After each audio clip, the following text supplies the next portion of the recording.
Sir നമസ്കാരം. നമസ്കാരം. ഒരു ഇടവേളയ്ക്ക് ശേഷം CMRL എക്സാലോജിക്കിൽ ED വീണ്ടും കരുത്താർജിച്ച് മുന്നോട്ട് പോകുന്ന കാഴ്ചയാണ് കാണാൻ കഴിയുന്നത്.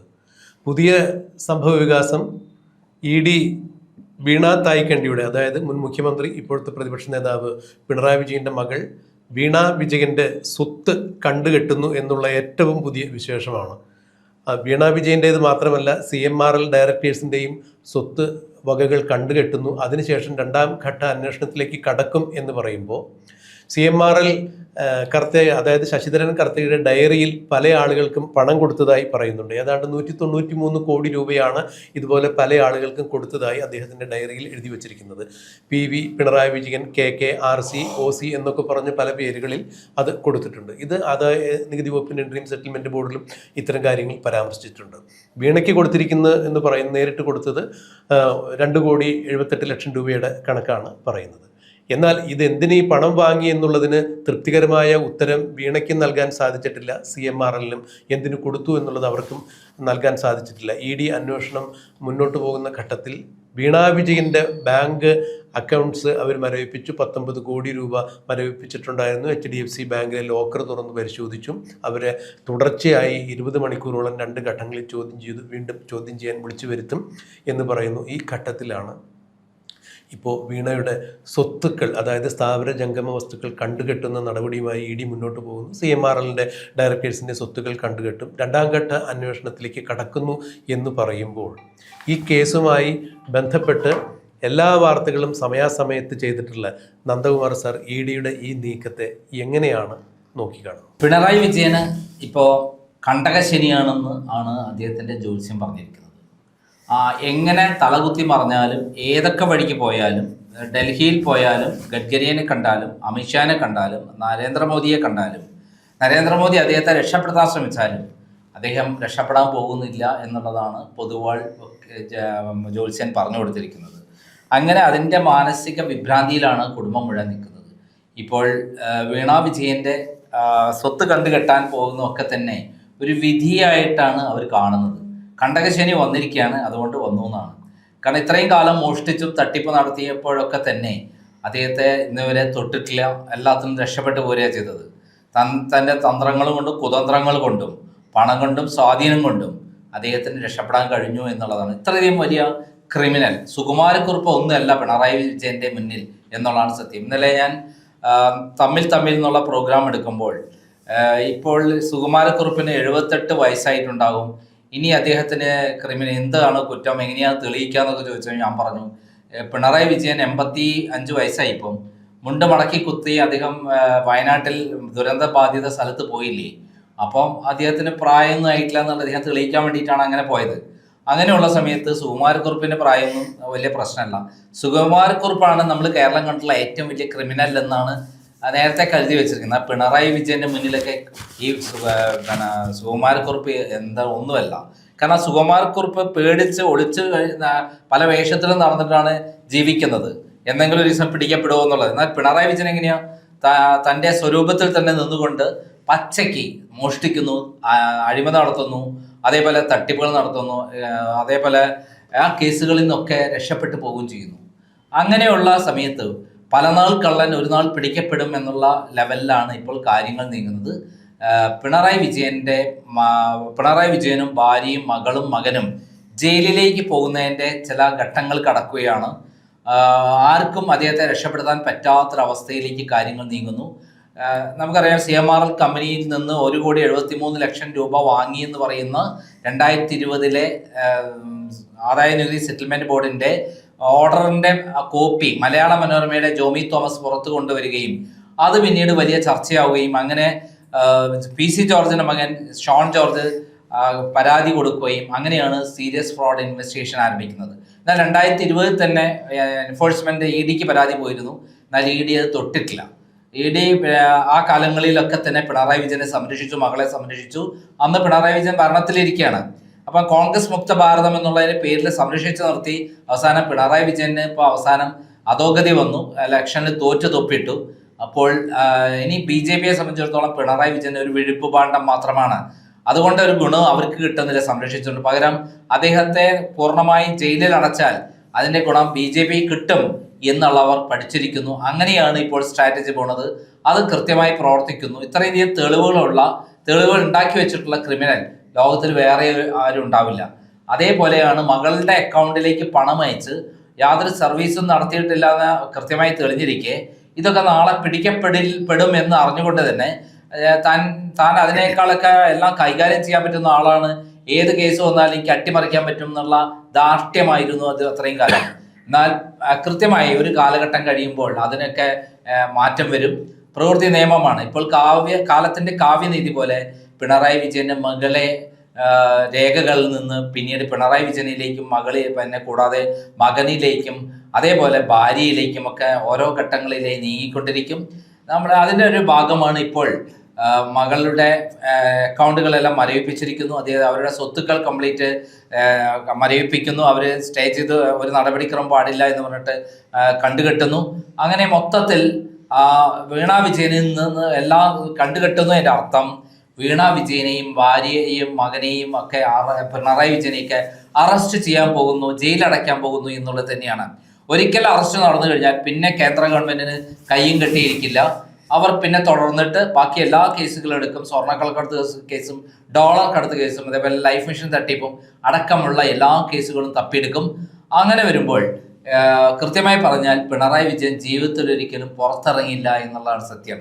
ഒരിക്കൽ തുടങ്ങിക്കഴിഞ്ഞാൽ പിന്നെ പുറത്തിറങ്ങാൻ പറ്റാത്ത വിധത്തിലുള്ള കേസുകൾ അദ്ദേഹത്തിന്റെ പേരിലുണ്ട്.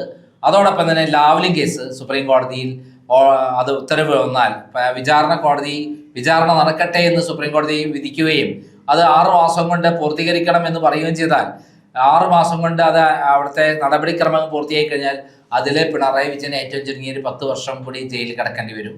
അങ്ങനെ മൊത്തത്തിൽ 85-ാം വയസ്സിൽ വയസ്സിന്റെ ആനുകൂല്യം കിട്ടുകയാണെങ്കിൽ മാത്രമാണ് അദ്ദേഹം രക്ഷപ്പെടുക. അല്ലെങ്കിൽ അദ്ദേഹം ശിഷ്ടകാലം ഭാര്യയും മകനുമായിട്ട് ജീവിക്കേണ്ടി വരും ജയിലിൽ.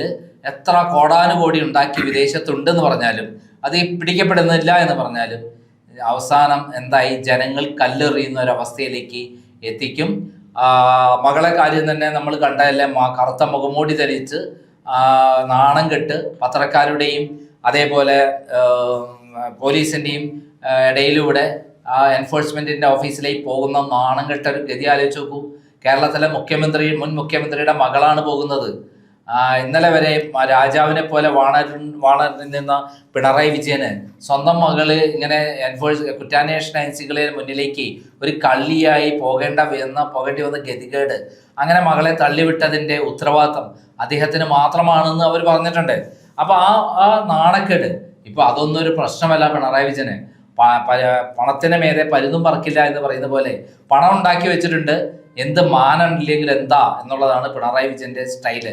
വാ തുറന്നാൽ കള്ളം മാത്രം പറയുന്ന പിണറായി വിജയന് മറ്റുള്ള എല്ലാ കാര്യങ്ങളിലും പോലെ മറച്ചു വെക്കാവുന്ന ഒരു കാര്യമല്ല, രക്ഷപ്പെടാവുന്ന ഒരു കാര്യമല്ല ഇനിയിപ്പോൾ മുന്നിൽ വന്നിരിക്കുന്നത്.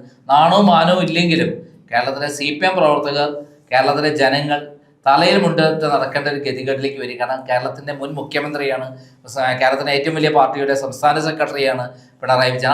ആ മനുഷ്യന്റെ മകളെയാണ് ഇപ്പോൾ ആദ്യം പൊക്കാൻ പോകുന്നത്.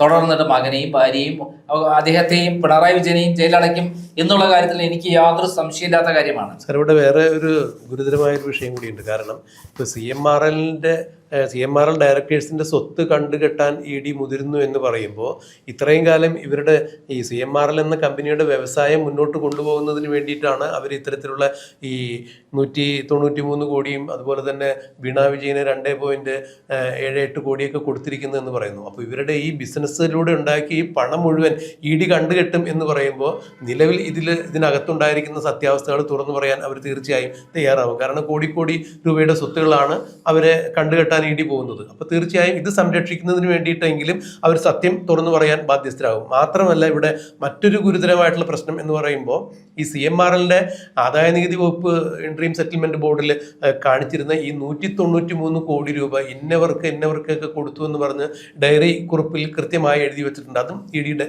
കൈവശമുണ്ട്. അങ്ങനെയാണെങ്കിൽ കേരളത്തിലെ പ്രമുഖരായ പല രാഷ്ട്രീയ നേതാക്കൾ, സാമൂഹ്യ പ്രവർത്തകർ മുതലായിട്ടുള്ള ആളുകൾക്കൊക്കെ പണം കൊടുത്തു എന്നുള്ളത് പറയുന്നു. ആ തരത്തിലും അന്വേഷണം മുന്നോട്ടേക്ക് പോകുന്നു എന്ന് പറയുമ്പോൾ അക്ഷരാർത്ഥത്തിൽ ഈ കേസിൽ വലിയൊരു ഭൂകമ്പം തന്നെ സൃഷ്ടിക്കാനിടയില്ലേ?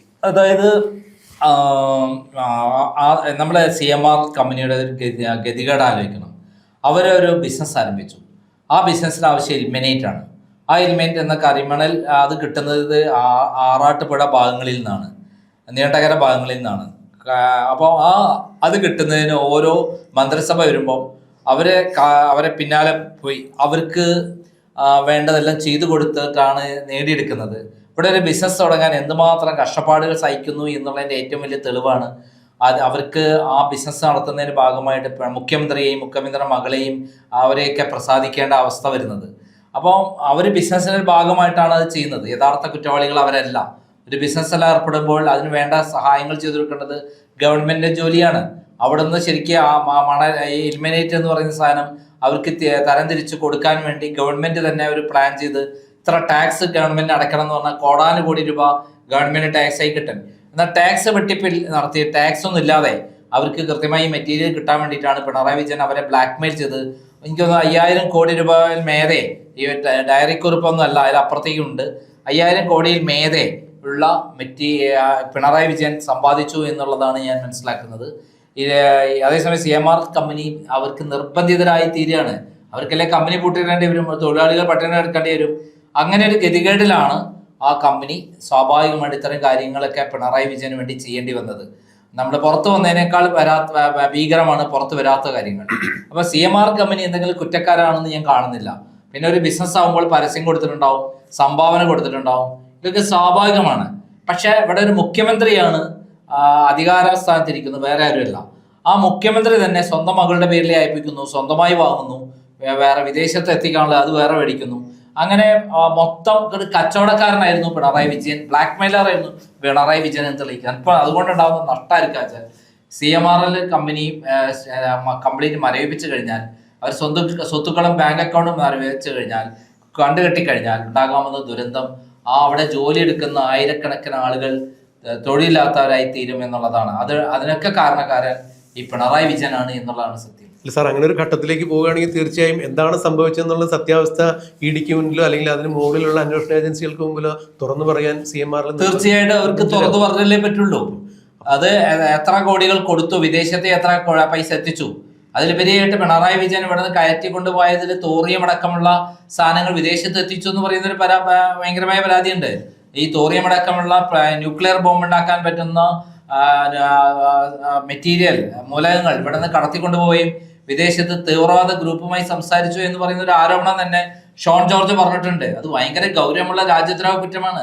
ഇന്റർനാഷണൽ ക്രിമിനലാണ് പിണറായി വിജയൻ എന്നാണ് അതെന്നും നമ്മൾ വ്യക്തമാവുന്നത്. പിണറായി വിജയൻ വിദേശയാത്ര പോകുന്ന ഗവൺമെന്റ് ചെലവിൽ ഇവിടുത്തെ പാവപ്പെട്ട ജനങ്ങളുടെ നികുതിയിൽ കിട്ടുന്ന പൈസ ഉപയോഗിച്ച് ഗവൺമെന്റ് ചെലവിൽ വിദേശത്ത് പോയത് പിണറായി വിജയന് ഇത്തരത്തിലുള്ള കച്ചവടം ചെയ്യാൻ വേണ്ടിയിട്ടായിരുന്നു. ഈ തീവ്രവാദികളുമായിട്ട് പോലും അദ്ദേഹം ഇടപെട്ടിരുന്നു. തോറിയമടക്കമുള്ള മെറ്റീരിയൽ വിദേശത്ത് എത്തിച്ച് അവിടെ നിന്ന് കച്ചവടം ചെയ്യാൻ വേണ്ടിയിട്ട് പ്ലാൻ ചെയ്തിരുന്നു എന്ന് പറയുന്ന ഗുരുതരമായ ആരോപണം ഷോൺ ജോർജ് പറഞ്ഞിട്ടുണ്ട്. സാർ, ഇവിടെ മറ്റൊരു ശ്രദ്ധേയമായ ഒരു കാര്യം കാണുന്നത്, സാധാരണ രാഷ്ട്രീയക്കാർക്കെതിരെ ഇങ്ങനെ EDയുടെ അല്ലെങ്കിൽ സീരിയസ് ഫ്രോഡ് ഇൻവെസ്റ്റിഗേഷൻ അന്വേഷണമൊക്കെ വരുമ്പോൾ ആ രാഷ്ട്രീയമായി അവരെ തകർക്കാൻ വേണ്ടി കേന്ദ്ര സർക്കാർ രാഷ്ട്രീയ വിരോധം തീർക്കുന്നു എന്നാണ് പറയപ്പെടുന്നത്. ഇവിടെ CMRLനെ കൂടി പ്രതിസന്ധിയിലാക്കി ഒരു സമ്മർദ്ദ തന്ത്രത്തിലൂടെ CMRLെ സ്വത്തും കണ്ടുകെട്ടുന്നു എന്ന് പറയുമ്പോൾ തീർച്ചയായും ഈ വിഷയത്തിൽ നിന്നും CMRL എക്സാലോജിക്ക് ഇടപാടിലൂടെ വീണ നേടിയിട്ടുള്ള കോടികൾക്ക് അപ്പുറത്തേക്ക് ഒരു അന്വേഷണം നീണ്ടുപോകും. അക്ഷരാർത്ഥത്തിൽ വീണയും പിണറായി വിജയനും എല്ലാം കുടുങ്ങും, അല്ലെങ്കിൽ അവർക്ക് വെച്ചേക്കുന്ന ഏറ്റവും വലിയ ട്രാപ്പ് തന്നെയല്ലേ ED. അത് ED ഇപ്പം കൃത്യമായി പ്രവർത്തിക്കുകയാണെങ്കിൽ EDക്ക് ആദ്യമേ വീണ വിജയനെ അറസ്റ്റ് ചെയ്യാം. കാരണം ഡൽഹിയിൽ അരവിന്ദ് കെജ്രിവാളിനെ കുറിച്ചുള്ള കാര്യങ്ങൾ കംപ്ലീറ്റ് പഠിക്കുന്നതിന് അദ്ദേഹത്തിനെ അറസ്റ്റ് ചെയ്തില്ലേ? അതേപോലെ പല പ്രമുഖരെ അറസ്റ്റ് ചെയ്തിട്ടുണ്ട്. പിണറായിയുടെ തെളിവ് മുന്നിലുണ്ട്. നമ്മുടെ മുന്നിൽ അവർ 1,73,00,000 വാങ്ങിയതിന്റെ രേഖ ആദായ നികുതി സെറ്റിൽമെന്റ് ബോർഡിന്റെ രേഖയിൽ ഓർഡറിലുണ്ട്. അത് ചാലഞ്ച് ചെയ്തിട്ടില്ല. അത് അവര് തന്നെ മൊഴിയിൽ പറഞ്ഞിട്ടുണ്ട്. ഇത് അച്ഛനാണ് ഇതിനൊക്കെ കാരണം, ഞാനല്ലാന്ന് പറഞ്ഞിട്ടുണ്ട്. അപ്പൊ അച്ഛനെയും മോളെയും ഒരേ സമയത്ത് അറസ്റ്റ് ചെയ്ത് തൂക്കിയെടുത്ത് കൊണ്ടുപോകാൻ അവർ വിചാരിച്ച കഴിയും. പക്ഷെ അത് ചെയ്യാത്തത്, ഇത്രയും കാലം ചെയ്യാത്തതിന് കാരണം കോൺഗ്രസ് മുക്ത ഭാരതം എന്നുള്ള രൂപത്തിൽ പിണറായി വിജയൻ ഓഫർ ചെയ്ത് കൊടുത്തത് ഞാൻ എന്തും BJP ചെയ്തു തരാം, എന്നെ തുടരുതെന്നാണ്. അതിനിവിടുത്തെ ചില BJP നേതാക്കന്മാർ പിണറായി വിജയന്റെ വലങ്കൈകളാണ്. പിണറായി നമ്മൾ കാണുമ്പോഴല്ല, BJP നേതാക്കന്മാരെക്കാൾ ബന്ധം ഡൽഹിയിലെ പിണറായി വിജയനുണ്ട്. അതിനുള്ള വ്യക്തമായ തെളിവുകളുമുണ്ട്. ഇവിടെ നിന്ന് KV തോമസിനെയും ബ്രിട്ടാസിനെയും ഒക്കെ ജയിപ്പിച്ച് അവിടെ KV തോമസിനെ അവിടെ സ്ഥാനം കൊടുത്ത് ഇരുത്തിച്ചത് അവിടെ എല്ലാ ബന്ധങ്ങളുള്ള ആളാണ് KV തോമസ്. ഡൽഹിയിലെ പ്രത്യേക അയാളെ പണി എന്ന് പറഞ്ഞാൽ പിണറായി വിജയന്റെ കേസുകളെല്ലാം സെറ്റിൽ ചെയ്ത് കൊടുക്കുന്ന പരിപാടിയായിരുന്നു. അതേപോലെയാണ് നമ്മുടെ ബ്രിട്ടാസ് എന്തിനാണ് അവിടെ പോയിരിക്കുന്നത്? അവിടെ എവിടേക്ക് എന്തൊക്കെ നടക്കുന്നുണ്ട് തപ്പിയെടുത്ത് അതിന് തക്ക സമയത്ത് പ്രതിരോധിക്കാനും എവിടെയാണ് സ്വാധീനിക്കാനും വേണ്ടിയിട്ടുള്ള പ്രവർത്തനമാണ് ബ്രിട്ടാസ് നടത്തിക്കൊണ്ടിരിക്കുന്നത്. ബ്രിട്ടാസും ചില കേസുകളിൽ പ്രതിയാവേണ്ടതാണ്. സ്വർണ്ണക്കള്ളക്കടത്ത് കേസിൽ കൈരളി ചാനലിലും സ്വർണം എത്തി എന്ന് പറയുന്ന ഒരു സംഭവമുണ്ട്. എന്നിട്ട് അവിടെ CCTV ഒക്കെ അന്വേഷണം വരുന്നു പറഞ്ഞപ്പോൾ CCTV ഒക്കെ ഊരിയെടുത്ത സംഭവം, അതുപോലുള്ള സംഭവങ്ങളും എൻ്റെ മുന്നിൽ വന്നിട്ടുണ്ട്. അത് സ്വപ്ന സുരേഷ് പറഞ്ഞിട്ടുണ്ട്. എന്തായാലും ഈ EDയുടെ അന്വേഷണം കൃത്യമായ ദിശയിലേക്ക് പോകുന്നു എന്ന് വേണം മനസ്സിലാക്കാൻ. അതീവ ഗുരുതരമായ നിലയിലേക്ക് ഈ കേസ് മാറുന്നു എന്ന് വേണം മനസ്സിലാക്കാൻ. തീർച്ചയായും അതിൻ്റെ പരിണിത ഫലങ്ങൾ അടുത്ത ദിവസങ്ങളിൽ നമുക്ക് കണ്ടറിയാനായിരിക്കും. അതുവരെ നമുക്ക് കാത്തിരിക്കാം.